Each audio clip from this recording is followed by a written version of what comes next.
Ren Takahashi woke to the same grey light filtering through his apartment window, the city humming quietly beneath him.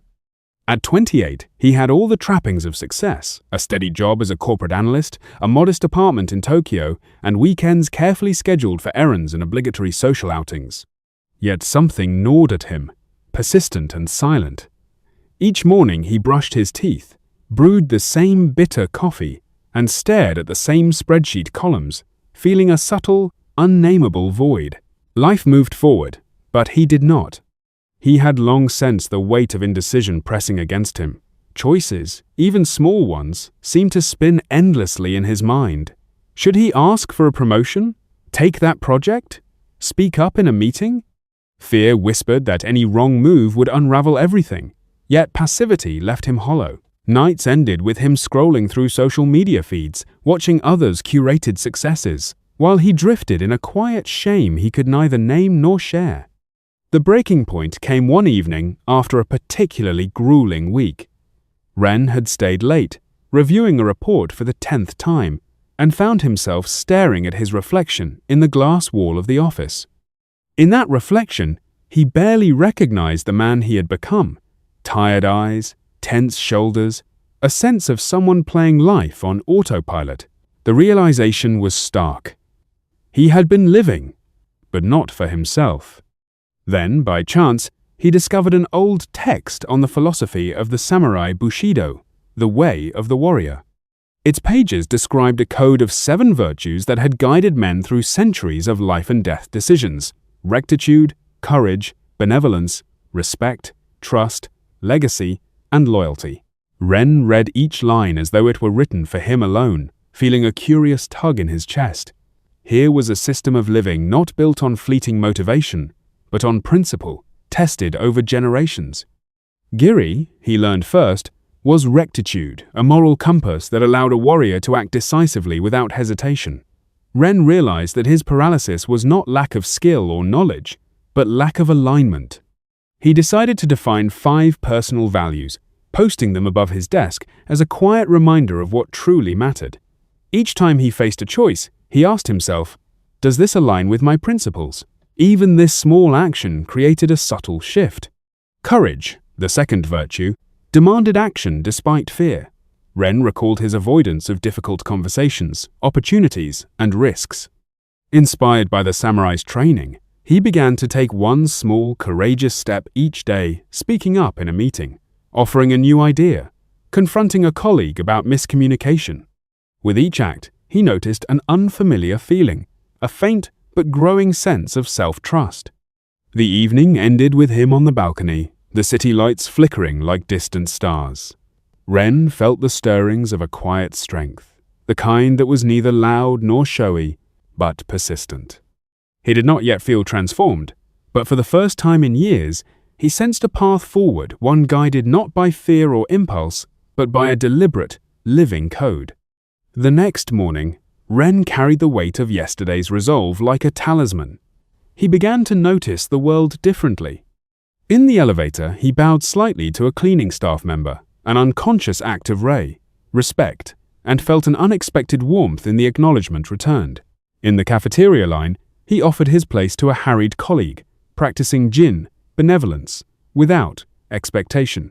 Each small act resonated, echoing inside him, reminding him that strength did not demand assertion. It could be quiet, deliberate, and invisible.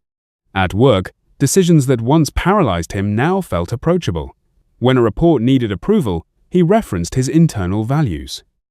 Giri whispered that the correct choice was not always convenient, but it was aligned. He acted. Fear remained, but action came first. Slowly, his colleagues began to notice the shift, a calm decisiveness, a reliability that seemed effortless. Haruto, however, paid no attention to accolades. The transformation was internal, subtle, like a river carving its course through stone. Yet the journey was not without struggle. There were moments of relapse, nights when old doubts crept back, mornings when his courage faltered. A client rejected his proposal. He froze. The spreadsheet glared back at him like a mirror, reflecting every hesitation. But he remembered Musashi's duels. Fear, acknowledged yet unbowed, did not dictate the outcome. Ren exhaled, returned to his list of virtues, and took the next small step, revising, resubmitting, acting. Trust, Makoto, became another anchor. When promised to assist a teammate with an impossible deadline, he delivered, even when exhaustion threatened. The neural pathways of reliability, modern science suggested, were being reinforced. Each fulfilled promise built confidence. Each act of integrity knit him closer to the person he wished to be. Loyalty, Chugi, taught, discernment allegiance was not blind obedience, but careful alignment with principles. Ren began to evaluate commitments through this lens, declining what violated his core and deepening what honored it. Evenings became contemplative. Ren kept a journal, reflecting on his week, where courage had faltered, where respect had shone, where benevolence had created subtle ripples. He did not seek perfection, he sought alignment, coherence between thought and action, and each week, the quiet despair that had defined his mornings waned slightly, replaced by the calm sense of having an internal compass. Legacy, May, became the lens for long-term decisions. Ren imagined his actions chronicled decades later, would they inspire or fade in regret? The notion grounded him. Small frustrations, a delayed email, a missed bus, a critical comment lost their capacity to consume him. Life, he realized, was a series of deliberate choices, each echoing into an unseen future. The city outside his window had not changed. The spreadsheets, the meetings, the deadlines remained. Yet Ren was no longer lost. He was a participant, not a passenger, moving through life with measured steps, grounded in principles older than the buildings around him. Continue the same story. Do not summarize. Maintain the same pacing, depth, and word density. Target to 600 words in this part. Months passed, each day a quiet rehearsal of disciplined intention. Haruto's mornings began with reflection, breathing deeply, aligning with his values, and envisioning the actions he would take. At work, he approached each task not with urgency or panic, but with deliberate focus. Decisions became more instinctive, guided by the framework of Bushidō rather than the chaos of emails and expectations. He noticed that stress, once a constant companion, had diminished. Clarity and composure replaced anxiety. He encountered challenges that tested him profoundly. A major project threatened to collapse under pressure, and the familiar tug of fear whispered, "Retreat, avoid, wait." But courage, strengthened like a muscle, compelled action. Ren confronted problems head-on, communicated honestly with his team, and applied strategic patience. Jin guided him to balance assertiveness with compassion, ensuring no one felt dismissed, while Rei reminded him that respect in communication mattered as much as outcomes. The result was not perfection, but effectiveness, a quiet victory over indecision. In personal life, the virtues began to reshape interactions. Friends and family responded to his steadiness, his reliability, his measured empathy. Small gestures, remembering a colleague's birthday, offering support without expectation, fostered bonds that had once felt tenuous. Neuroscience, he remembered reading, suggested that repeated altruistic acts strengthened emotional regulation. Ren could feel it within himself. Patience expanding, irritation shrinking, a quiet confidence growing in its place. Yet transformation remained fragile. Nights of doubt returned, moments when old habits beckoned, when scrolling mindlessly on his phone seemed easier than introspection. In these moments, he revisited his journal, noted each virtue he had practiced that day, and reminded himself that identity was forged in repetition, not in single acts. The rhythm of practice became a lifeline, a reassurance that incremental consistency shaped character more than occasional heroics. The philosophical dimension deepened. He understood that Bushidō was not an escape from modern life, nor a rejection of it, but a lens through which to navigate it. Each virtue interconnected with others, courage amplified by benevolence, trust strengthened by rectitude, respect entwined with loyalty. Living intentionally, he realized, was a mosaic, small, deliberate tiles gradually forming a coherent whole. Ren also began mentoring a younger colleague struggling with direction. He offered guidance, not as instruction, but as example, silently demonstrating how a principled approach eased uncertainty and cultivated strength. Watching the colleague gain confidence, he felt an unexpected fulfillment, the invisible impact of Jin extending beyond himself. Even in leisure, the change was apparent. Meals were eaten mindfully, walks were observed with awareness, conversations were attended to fully. Life's small moments, once background noise, became the medium through which virtue expressed itself. Ren no longer measured success by external metrics alone. He measured it in alignment, coherence, and quiet resilience. Years, in the sense that matter most, passed not in grand events, but in the accumulation of small, principled acts. Ren moved through life as one who had found a silent rhythm within chaos.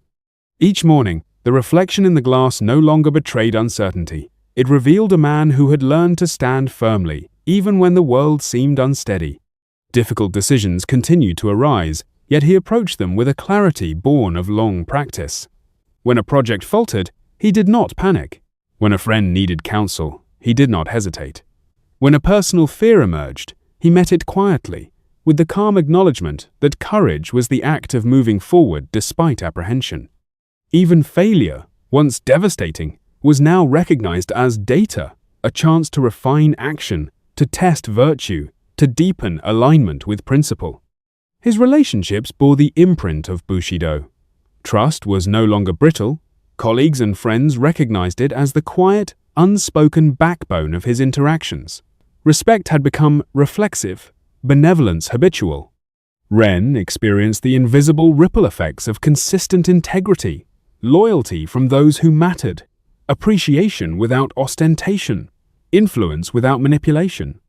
His life, once dictated by the whims of circumstance, was now shaped by conscious adherence to a framework older than the city itself. On quiet evenings, he reflected on legacy. May was no longer abstract. Every choice, every gesture, every act of courage or kindness contributed to the story he would leave behind. This awareness tempered frustration, sharpened focus, and transformed mundane decisions into deliberate, meaningful actions. Ren understood that true transformation was less about becoming someone new than coming home to oneself, fully present, fully accountable. The virtues of Bushidō had seeped into the core of his identity. Fear, once immobilizing, was now acknowledged and navigated. Paralysis gave way to decisive alignment. He no longer measured himself by comparison to others, but by consistency with his internal compass. Life's unpredictability no longer dictated despair.